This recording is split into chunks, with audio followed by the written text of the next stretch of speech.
Good morning, and thank you for tuning into the Andrew Tate Show, brought to you by the GSMC Sports Network. We've got a great show for you guys today. We're going to be covering the NBA playoff games that happened last night.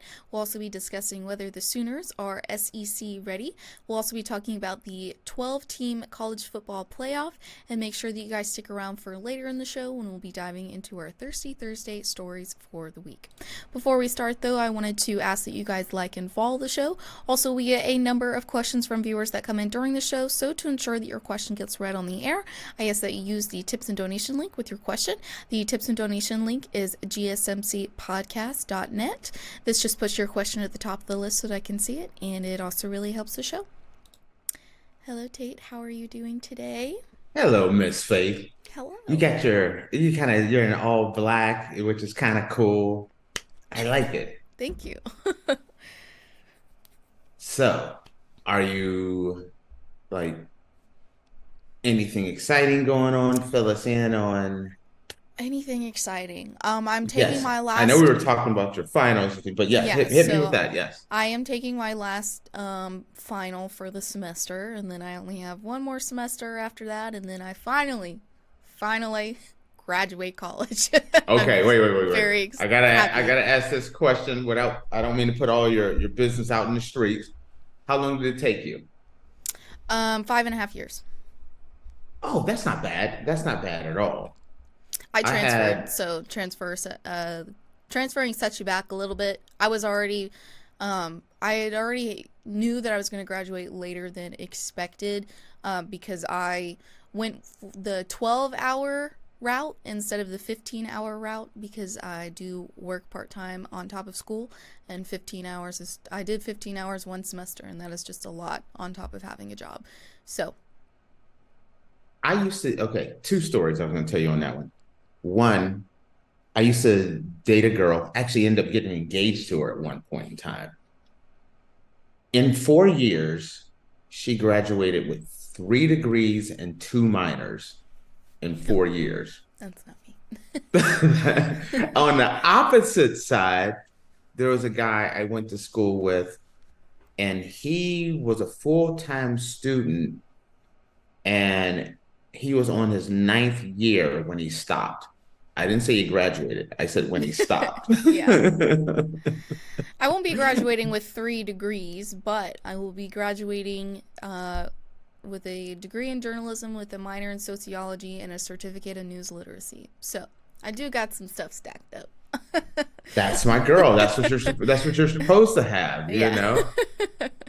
Just don't go 9 years and then be like, Shh, I give No. up. I'm done. People ask me if I'm going to do masters after this, and I was like, not right now. No, maybe in a few years. I definitely need a break from college because I feel like I've been in school for forever, because I started college right out of high school.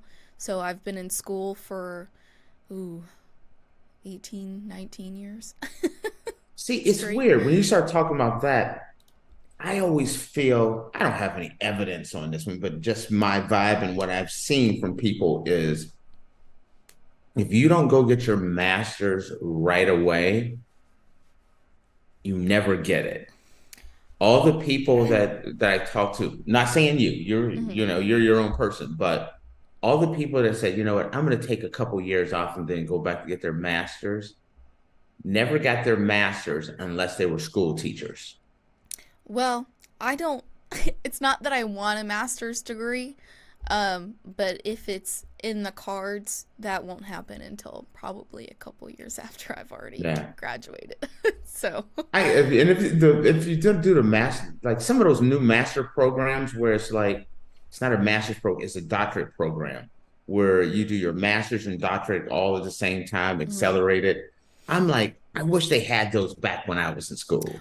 Well, you can do that where I go to school at with your bachelor's. You can double up and do your bachelor's and your master's all at the same time, and it adds like an extra year.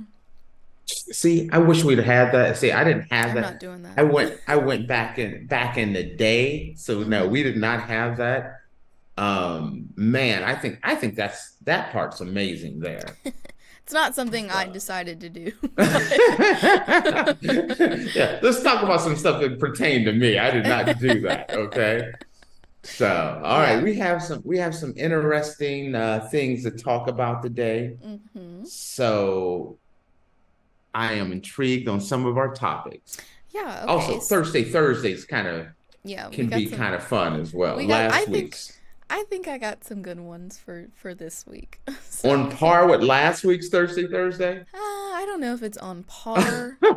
Might be a little lower, but it is some good funny drinking stories, so All right, I'm loving it already. Let's roll. okay, so for our first segment, we're going to be covering the NBA playoff games that happened last night. So our first story comes from Yahoo Sports.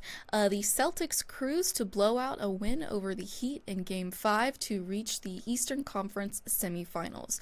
So ever since falling in Game 2, the Boston Celtics have seemed unstoppable. The Celtics cruised to a third straight blowout win over the Miami Heat on Wednesday night to close out their opening round playoff series at TD Garden. The Celtics, after nearly grabbing a 20-point lead after the first quarter, rolled to a 118-84 win in Game 5 of their series with the Heat. That punched Boston's ticket into the Eastern Conference semifinals for the seventh time in the past 8 seasons. The Celtics took off immediately Wednesday and essentially ended the game after the first 12 minutes. They hit 8 three-pointers in the first period and shot 14 of 21 from the field to grab an 18-point lead at the first break. Derrick White had 15 of his 25 points in the first quarter. The Celtics opened the second quarter on a 14-12 burst, capped by a huge Jaylen Brown three-pointer to take a 30-point lead. Though the Heat bounced back a little bit before halftime, they still entered the locker room down by 22 points. By then, the game was over. The Celtics pushed their lead back to 30 points in the third quarter and then simply held on to grab the 34-point win. The Celtics won all 4 games this series by double digits and won by an average of 22 points per contest. Okay. Your synopsis of the game. I'm just looking at my notes and I'm like, she said that, she says that. I'm like, you took all my notes. I'm more of the announcer, you're more of the analyst. So, analyze everything I just said. Normally, you take a few things. I've never had a moment where you took everything in my notes, and I'm like, oh hell. Well, I have some other Okay. stats too, if that messes you up. No. Well, I can work without a net, but Miami, who has always they always rise to the occasion when it comes to the playoffs, and Mm-hmm. they always make noise in the playoffs. It is weird to see Miami just go out with a whimper. Mm. I mean, it was a thorough beatdown, averaging 22 points per game on victory. Mm. And that's with Kristaps Porzingis with a calf strain not really being a major factor in this series. And the Celtics have just dominated.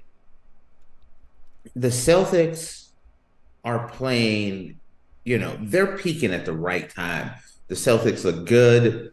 Um, when I look at the Celtics, I look and I say, that's the best team in the East. And I don't think it's close.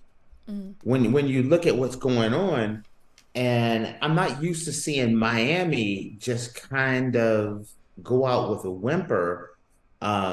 But they didn't really do much. It was just kind of like the Celtics were just better everywhere for them. I mean, and it's just kind of shocking how dominant of a performance that the Celtics had performed. Bam Bio had 23 points. Tyler Hero, oof, did not. He struggled this whole series, shooting 1 for 8 in the game. It was just not a good series. And so then you say, okay, the Miami Heat season is over. And you say, okay, what can the Miami Heat do next year to make them a contender?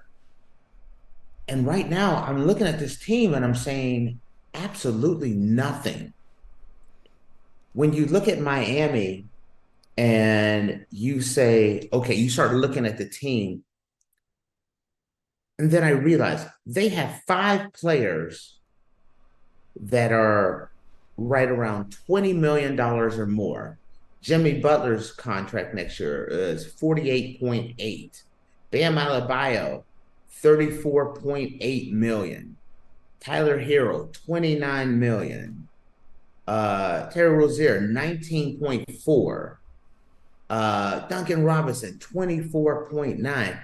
Totaling just five players, 156.9, so almost $157 million are headed to the cap space. So there's absolutely no room to improve this team without gutting your core. You're going to either have to package some of these guys up and trade them away to bring something else back in, or you're going to have to run back with what you have. This team is very top heavy. So to add depth and things of that nature, it's going to be a very tough go for the Miami Heat. So that is the thing. Seeing them go out, like I said, with a whimper, and then looking at their cap situation and the contracts that they have on the books, next year does not seem like they can improve. Therefore, they're already they already made into the play-in game, but to actually make a serious run at an NBA championship and a run at the playoffs, they need to add more pieces, and they just don't have the cap room to do it. Now, when he's talking about the Celtics are ready to make a run. They're the best team in the East. They're my favorites to come out of the East. I'm looking at it right now after seeing everyone. The Celtics are coming out of the East. I got Denver coming out of the West, but I'm looking forward to seeing what Minnesota and New Orleans can do. Not New Orleans, sorry, OKC can do as well. So I'm very curious about that. So, but we'll move on from there. Let's give me a little something about that next game. Yeah, so this story comes from MavsMoneyball.com. So we had the Dallas Mavericks wreck the Los Angeles Clippers 123-93. So the Dallas Mavericks handed the Los Angeles Clippers their worst playoff defeat in franchise history, throttling them 123-93. Luka Doncic? Luka Doncic. Doncic, okay, played off...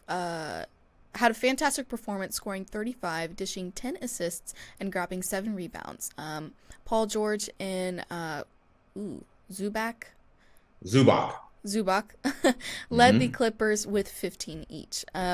Kyrie Irving started the party for Dallas with an early lefty bank shot, followed by a crisp assist to PJ Washington for a dunk. Scoring came easily for both teams despite stout defense, with the Mavericks leading 10-9 around the 8:30 mark.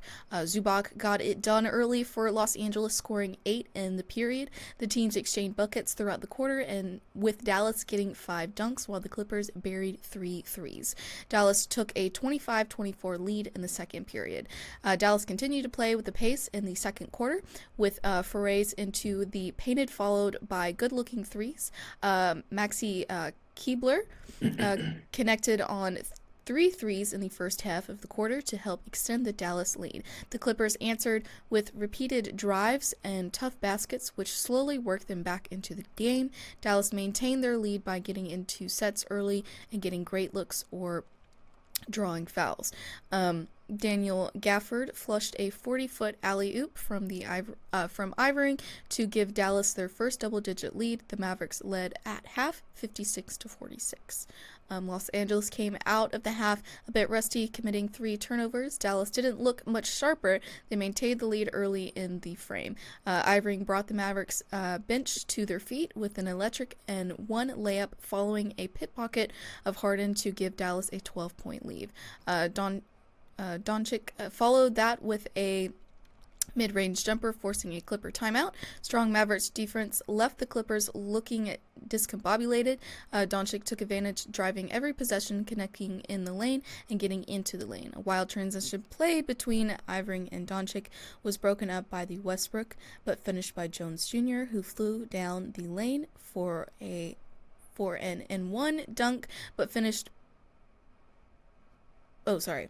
The Dallas led. Actually, you paused so perfectly. I thought your screen froze. No, sorry. The Dallas led group to 25 before a Clipper run cut the lead to 16. Josh Green's 4 points played off a made corner three swallowed the Los Angeles momentum. Dallas led 89-69 heading into the final frame.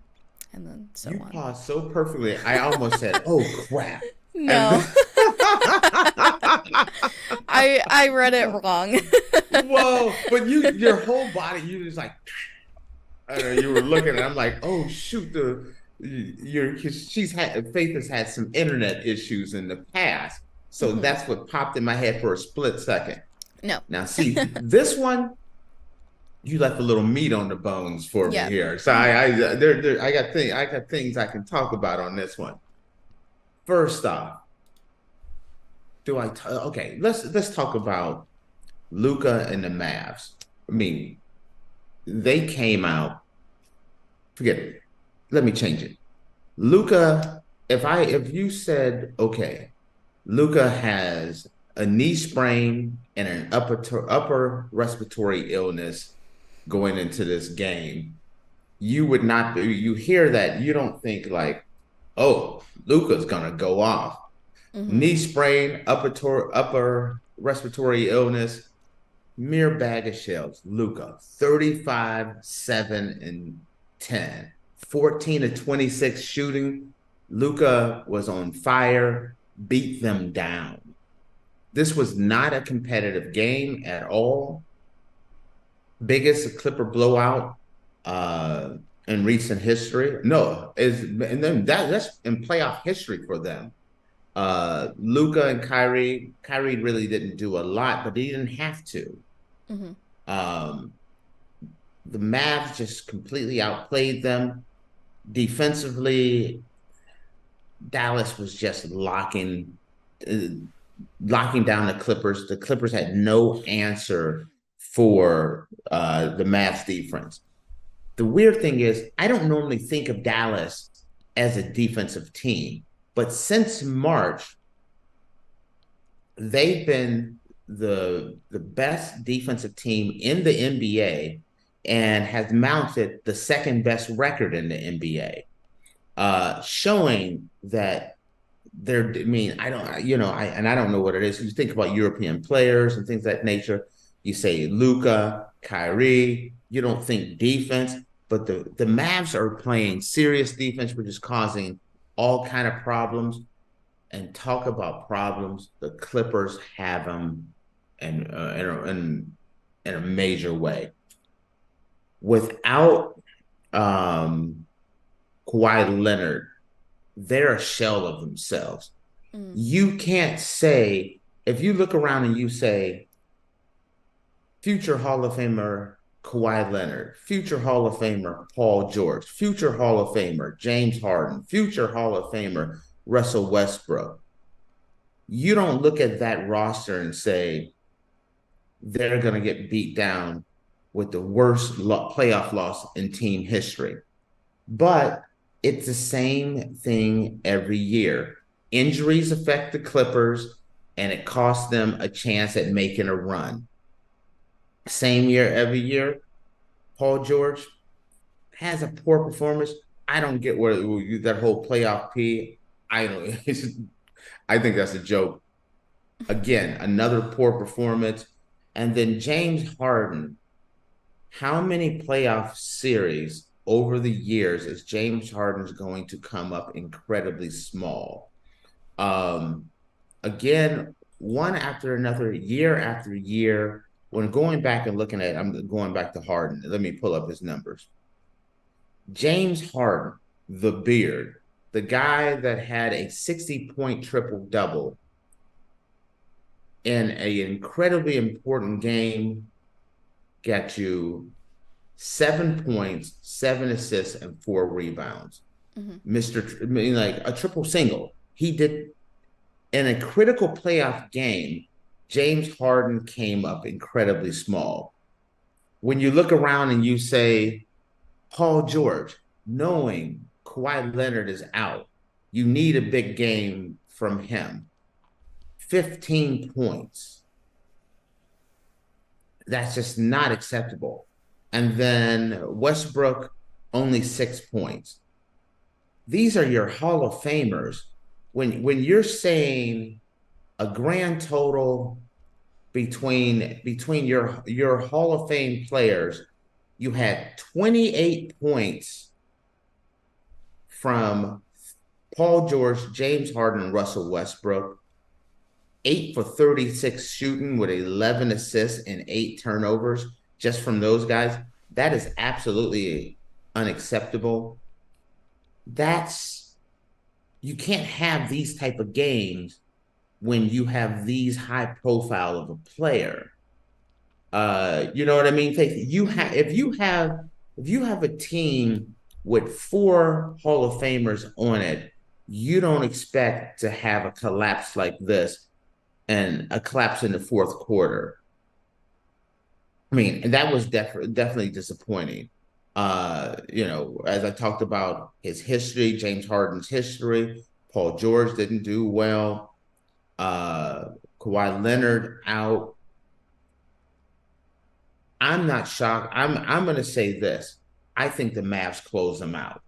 I think this is the last game in the crypto.com arena. They're going to be moving to their new arena, limping into their new arena. I wasn't impressed by the Clippers at all. This experiment of putting all these super teams together with 3 and 4, Hall of Famers have been a flat out dud. You look at what happened with the Phoenix Sun, monumental collapse. You look at what's going on with the Clippers, worst loss in playoff history. Yeah, a 30 point difference. That's so embarrassing. Yeah, I mean you look at this and you say, even with Kawhi Leonard out, they have Paul George, James Harden, and Russell Westbrook. You don't expect this kind of an outcome, but this is what you ended up with. Yeah. It's flat out disappointing. It's disappointing. Moving into the new arena, I know that they're moving into this big, amazing arena, but I think this whole Clipper experiment has been a failure. I know the series isn't over yet, and you could have a big game, run back-to-back big games, and pull this series out. I don't expect that to happen. If it doesn't happen, I truly think the Clippers should start thinking about maybe doing something different. This has been a monumental failure. So I'll leave it at that. Absolutely. All right, guys. Well, with that, we're going to take our first break. And when we come back, we're going to be talking about whether the Sooners are SEC ready or not. So make sure you guys stick around, and we will be back in a minute.